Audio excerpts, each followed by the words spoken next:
Assalamualaikum warahmatullahi wabarakatuh. Ketemu lagi dengan saya. Saya Bapak Dr. Ismail Sulaiman yang akan mengajar mata kuliah manajemen agroindustri. Dan selamat datang untuk perkuliahan kali ini karena proses perkuliahannya tidak bisa secara tatap muka, jadi kita akan kuliah secara daring dan video ini akan mewakili dari proses pembelajaran dalam materi manajemen agroindustri. Baik. Nah, mungkin mata kuliah ini adalah mata kuliah manajemen agroindustri dan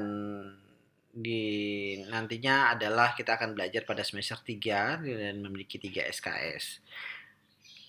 Baik, nantinya harapan kami ya bahwa nanti setelah mengikuti mata kuliah ini Anda bisa membuat sebuah perencanaan dan juga melaksanakan serta mengevaluasi suatu agroindustri pertanian dengan mempertimbangkan aspek-aspek baik itu aspek teknis maupun aspek ekonomis. Nah, itu adalah kompetensi dalam mata kuliah ini.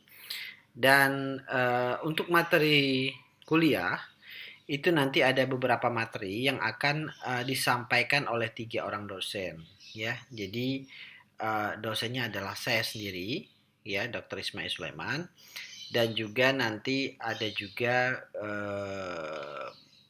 Ibu Dr. Zalnia Tifona, kemudian ada Bapak Dr. Juanda yang akan memberikan materi-materi kuliah untuk pada sesi-sesi berikutnya. Baik, untuk pada materi kuliah ini kita akan bagi di beberapa bagian materi. Yang pertama nanti kita akan mempelajari tentang bagaimana ruang lingkup agroindustri pertanian, baik itu dari sisi aspek agro dan aspek industri dan juga beberapa aspek-aspek lainnya yang berhubungan dengan konsep-konsep dasar agroindustri.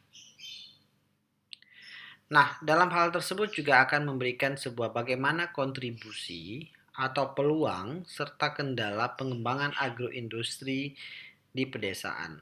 Nah, ini adalah salah satu dasar bagaimana kita mengembangkan sebuah agroindustri dan apa efeknya, apa kontribusinya, apa peluang-peluang yang terjadi serta bagaimana pengembangan agroindustri yang berkelanjutan di pedesaan.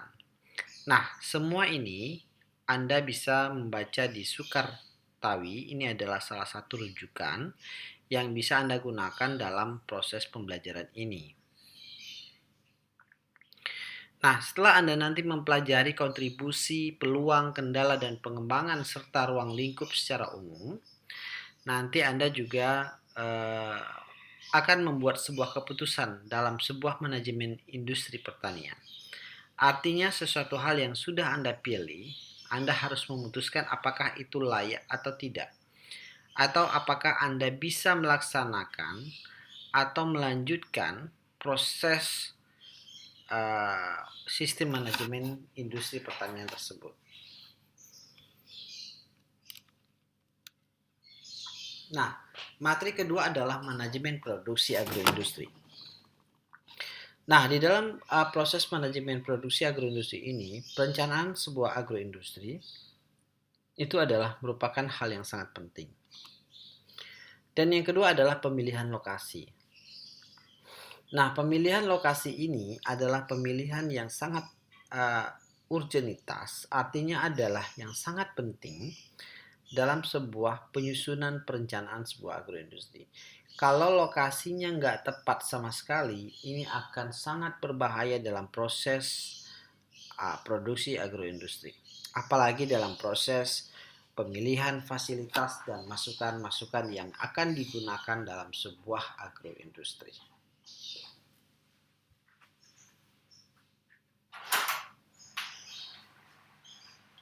Nah, selanjutnya untuk yang ketiga, materi ketiga ini adalah manajemen bahan baku. Nah, manajemen persediaan bahan baku atau yang dikenal dengan stok ya. atau biaya serta model-model penentuan order. Nanti ada perhitungan bagaimana sistem biaya dan model-model dalam sebuah penentuan order akan kita lihat, akan kita coba hitung dalam sebuah manajemen bahan baku. Ya, jadi penentuan nilai persediaan bahan dan lain-lainnya. Hal ini kita akan melihat salah satu contoh misalnya ada sebuah rumah makan yang biasanya mereka melayani dengan kapasitas yang normal. Tetapi di hari-hari tertentu ketika mungkin ada kegiatan wisuda atau hari besar dan sebagainya akan memiliki biaya dan kapasitas yang lebih besar. Dan hal ini juga harus diperhitungkan dalam sebuah manajemen bahan baku. Ini sering sekali terjadi.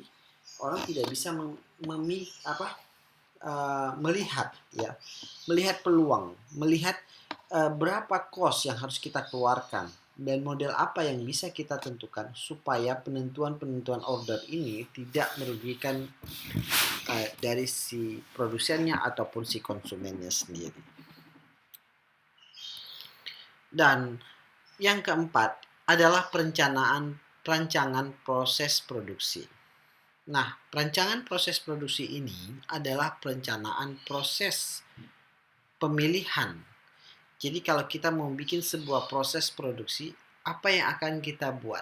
Bagaimana kita memilih sebuah teknologi yang akan kita gunakan? Karena teknologi ini sangat menentukan kapasitas produksi yang akan kita lakukan. Seandainya teknologinya tinggi, biasanya kapasitas produksinya juga akan lebih tinggi. Namun, ketika kapasitas produksi ini tinggi, akan ada permintaan yang juga sangat tinggi terhadap material. Ya, material, bahan baku, dan lain-lainnya, ini juga harus kita lihat. Kemudian tenaga kerja. Tenaga kerja ini kombinasi dengan sebuah pemilihan teknologi. Biasanya semakin tinggi teknologi, tenaga kerja yang kita butuhkan itu tidak banyak. Jadi semakin kurang tenaga kerja yang kita butuhkan kalau teknologinya sangat tinggi atau teknologinya sudah dalam kapasitas terukur, ya. Jadi ini adalah sebuah perencanaan proses produksi.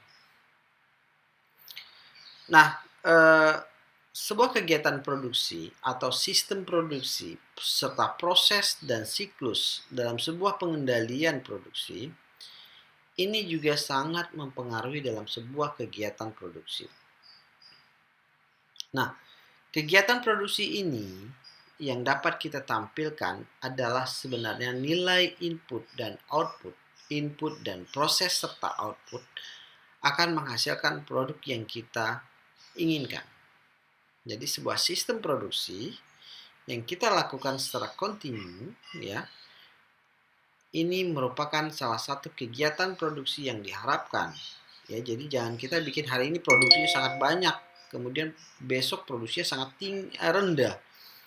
Nah, ini sangat mempengaruhi dari sebuah kegiatan produksi, terutama dalam proses pengendalian produksi. Nah, bagaimana produksi yang sudah kita buat sampai ke pasaran, tetapi pasaran tidak mau terima? Bagaimana kita mau memperhatikan sebuah kegiatan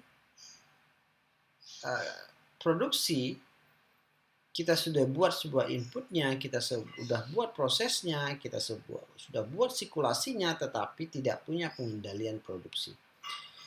Ya, yang terakhir adalah evaluasi produksi. Evaluasi produksi ini adalah kita mengevaluasi semua hasil-hasil produksi yang ada, sehingga nilai evaluasi ini akan menjadi rujukan atau menjadi sebuah perbaikan dari nilai-nilai yang kita lakukan.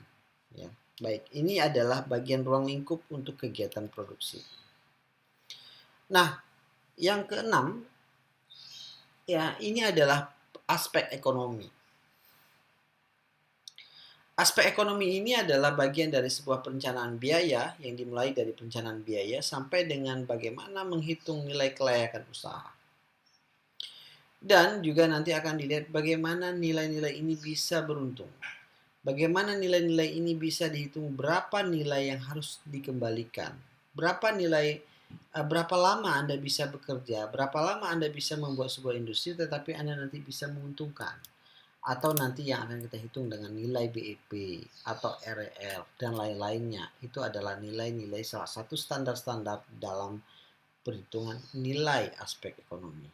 Ya, jadi ada 6 materi yang akan kita sampaikan dalam satu semester. Dan keenam materi ini nantinya juga akan memiliki penilaian beberapa, baik itu partisipasi kuliah, tugas, praktikum, dan juga ujian tengah semester dan ujian akhir semester. Nah, praktikum nanti kita akan gunakan juga secara virtual. Dalam pelaksanaan praktikum mungkin dalam bentuk laporan ataupun report-report yang akan kita terjemahkan di dalam sebuah konsep-konsep dasar dalam pengembangan manajemen agroindustri. Oke, baik, terima kasih. Mungkin nanti ada pertanyaan atau apa, silakan di subscribe dulu, kemudian di like, dan nanti silakan pertanyaan di bawah kolom di bawah, atau juga bisa langsung kontak saya dalam proses perkuliahan berikutnya. Baik, terima kasih. Assalamualaikum warahmatullahi wabarakatuh.